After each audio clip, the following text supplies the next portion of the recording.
Welcome back to another episode of Spear Born of Fire, where I'm recreating a famous Finnish spearhead, including its wolf-tooth pattern. This spear is currently in a museum in Helsinki and pretty much looks like the spear you saw in my intro sequence just now. In the previous episode, I consolidated wrought iron from old wagon tires and forged it into a white plate.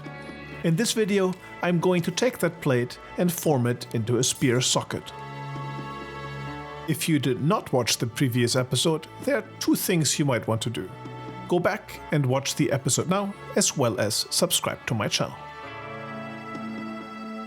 As I mentioned before, Tony and I created enough wrought iron plate for 2 spear sockets. Right now, I'm cutting it in half and will clean up the sides. To review, the width of the material is roughly 5 inches, that's about 12.5 centimeters, with a thickness of 1/8 of an inch, that's about 3 millimeters. The material needs to be somewhat thicker than you might expect, to make it easier to forge weld together. The thinner the material, the quicker it is going to lose heat. The next step is to determine the right taper. Remember, we will form the socket as a cylinder, and that means that the width needs to be roughly the diameter times pi. The Finnish spear socket had a diameter of roughly 1 inch, 2.54 centimeters at its base. The other dimension does not matter quite as much now, as we can taper it later.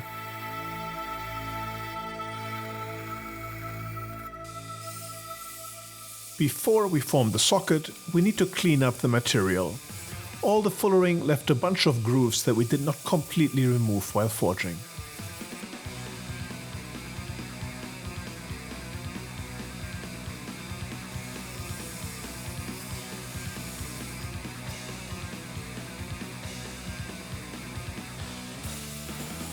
In hindsight, I wish we had paid more attention to this while drawing out the material, as it would have saved a lot of grinding.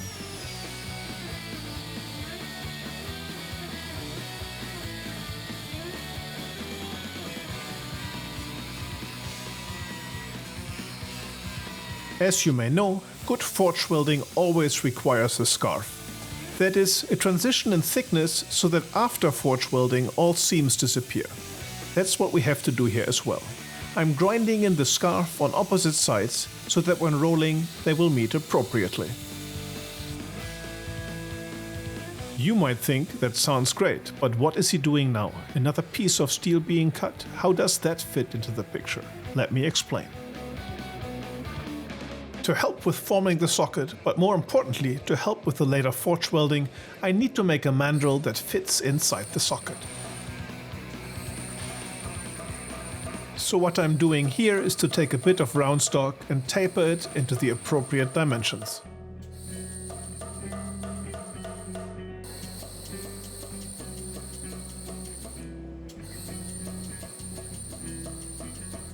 I start by forging the tip down to the final size and then slowly taper the rest of the bar to match.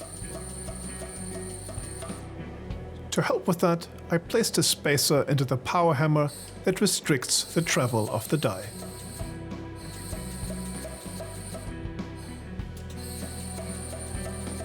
While the final shape needs to be round, I first create a square taper that I will then forge to octagon before finally rounding it.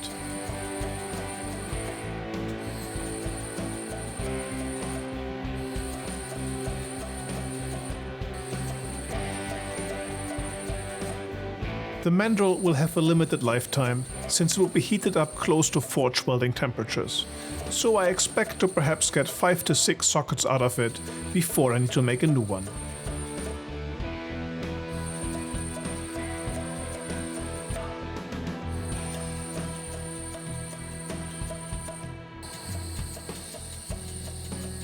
As you see, the mandrel has a square taper now, and I'm forging the edges to get an octagon shape.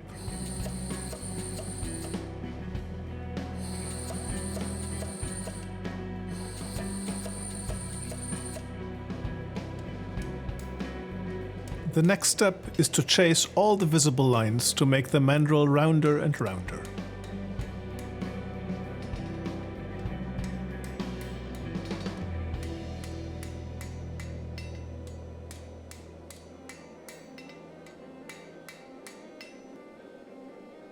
After a while, I'm happy with the dimensions, and the only step remaining is to do some cleanup on the grinder.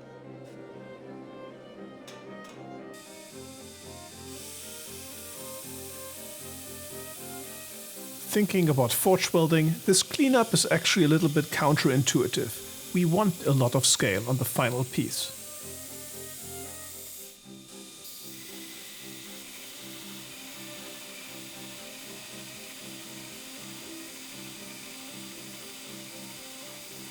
Alright, here's how it looks like. The taper is reasonably smooth, and we'll worry about the lack of scale later. Right now, let's actually get to forming the socket.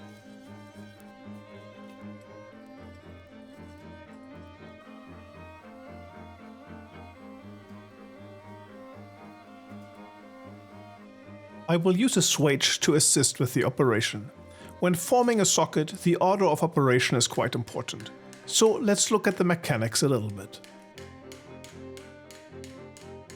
As you can see, I'm trying to bend the plate by supporting it in two places on the swage block and hitting it with a hammer in the air.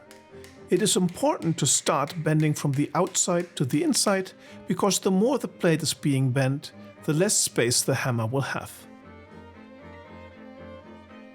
Here, I'm following imaginary lines that are parallel to the outside of the plate.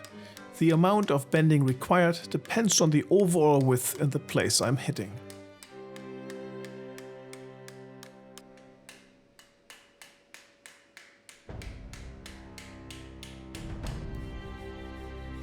In general, I want to bend the outer sides a little bit more aggressively, as it is easier to adjust the area closer to the center, as you will see. Now, as the outsides are sufficiently bent, I am following my imaginary lines closer to the center.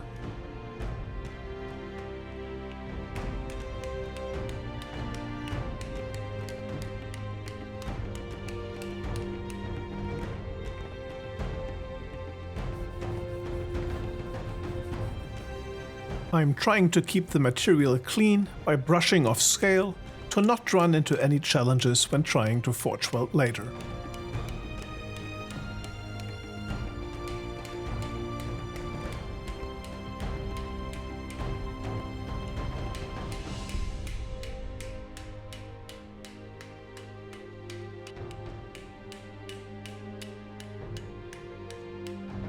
As you can see, the travel of the hammer is already restricted, and I need to be careful that everything comes together roughly at the same time. At this point, I'm switching over to hit the socket on the outside and will slowly bring the edges together.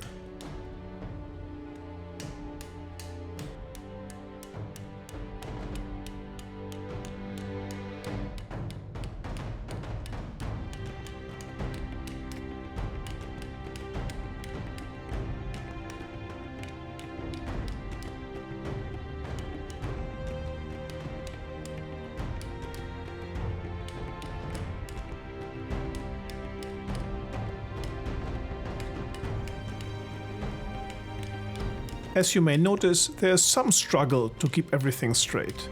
Ideally, I'm going to get it perfect just using this method.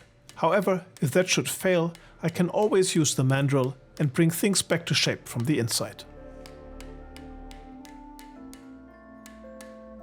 The important part is that the socket ends up with an even taper and that the edges have enough overlap so that they can be welded.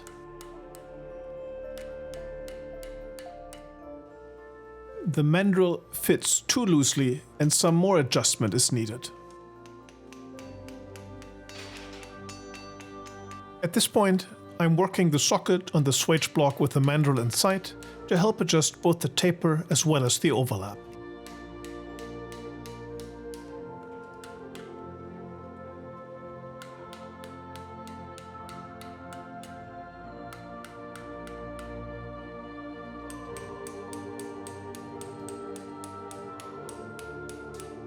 After a lot of fine adjustment, I am finally happy and the socket is ready for forge welding.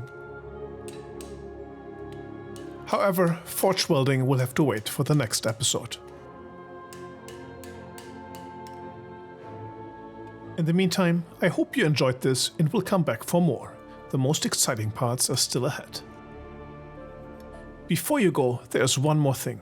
It is important and you will have to do it. Subscribe to my channel. It is easier than you think. Just click the button. Alright, see you next time.